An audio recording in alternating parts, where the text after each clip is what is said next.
Assalamualaikum, balik lagi di channel YouTube kita, Pengejar Mimpi. Di video kali ini kita coba bahas bersama-sama soal SNBT 2023. Ini soal simulasi yang kemarin. Kita mulai dari pengetahuan kuantitatif. Di soal nomor 1, bilangan berikut yang habis dibagi 3 tetapi tidak habis dibagi 5. Ini masuk ke materi tentang teori bilangan, di mana kalau misalnya ada bilangan yang habis dibagi 3, itu jumlah semua digitnya habis dibagi 3.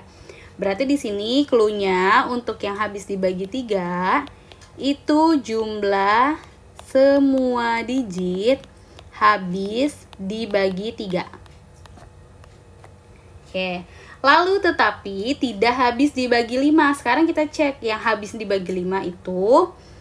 Yang habis dibagi 5 ketika digit terakhirnya 0 atau 5. Berarti ini akan habis ketika digit terakhirnya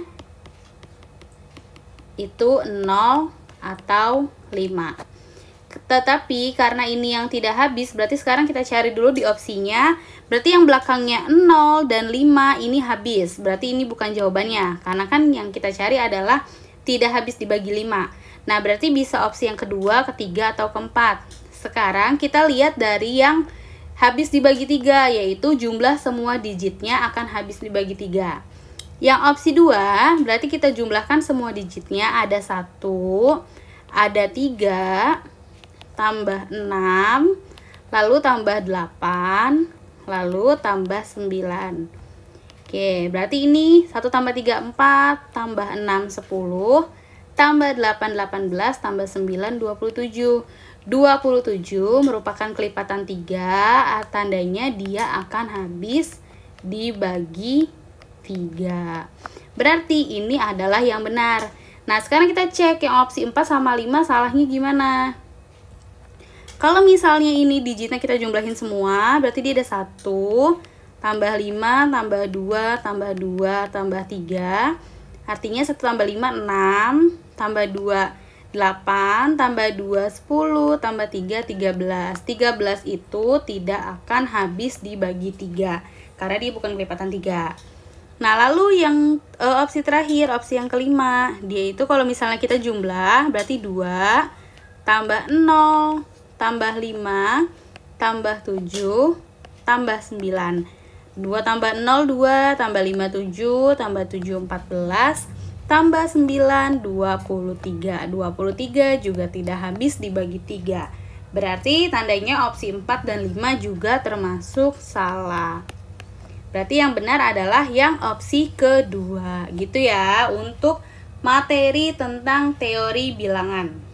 Di soal nomor 2 ini, kurva Y sama dengan AX kuadrat plus 2X plus 1 dengan A tidak sama dengan 0 memotong sumbu X di 2 titik yang berbeda. Pernyataan yang benar adalah, pada materi ini kita nanti akan berkaitan dengan determinan atau D-nya dan nilai A-nya. Karena A tidak sama dengan 0, nanti nilai A-nya itu kemungkinan bisa lebih besar dari 0 atau bisa kurang dari 0. Ketika A-nya lebih besar dari 0, dia kurvanya akan terbuka ke atas. Oke, jadi seperti ini. Ketika A-nya lebih dari 0, ini terbuka ke atas, ini terbuka ke atas, ini terbuka ke atas. Nah, ketika A-nya kurang dari 0, dia kurvanya akan terbuka ke bawah. Gitu. Itu untuk yang kurang dari 0. Oke.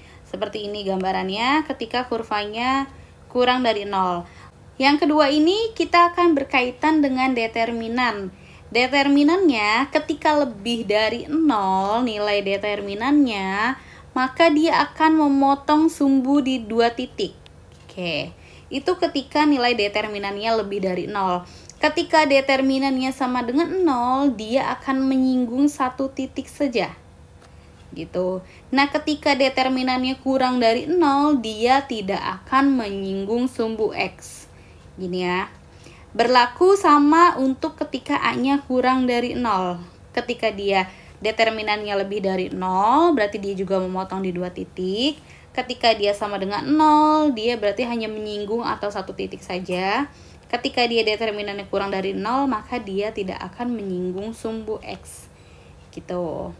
Nah, sekarang kita balik ke soal. Di soal ini adalah memotong sumbu X di dua titik yang berbeda.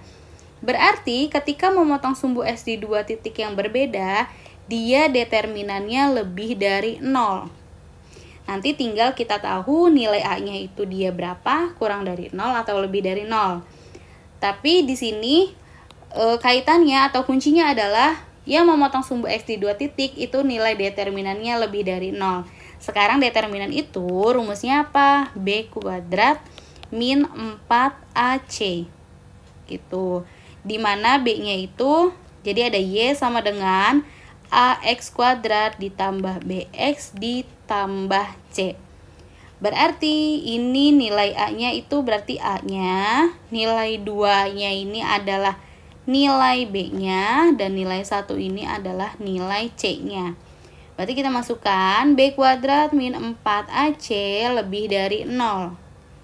B-nya berarti 2 kuadrat min 4 dikali A-nya itu A, dan C-nya itu adalah 1. Lebih dari 0. Berarti ini 4 dikurang 4A lebih dari 0. Atau 4-nya ini kita pindahin ke ruas kanan, berarti min 4A lebih dari min 4. Karena di opsi nilai A-nya itu positif semua, berarti ini akan kita bagi sama min 4. Kita bagi sama min 4, kalau kita ingat lagi materi pertidaksamaan, ketika kita bagi sama minus atau kita kalikan sama minus, berarti tandanya di sini nanti akan berubah. Berarti tandanya awalnya lebih besar, dia akan berubah jadi lebih kecil atau kurang dari. Min 4A dibagi sama min 4, berarti hasilnya A. Lalu min 4 dibagi sama min 4, berarti hasilnya 1. Berarti nilai A kurang dari 1. Ini adalah jawabannya. Berarti yang opsi 1. Sekian dulu video Gitu ya. kali ini. See you di next video. Wassalamualaikum warahmatullahi wabarakatuh.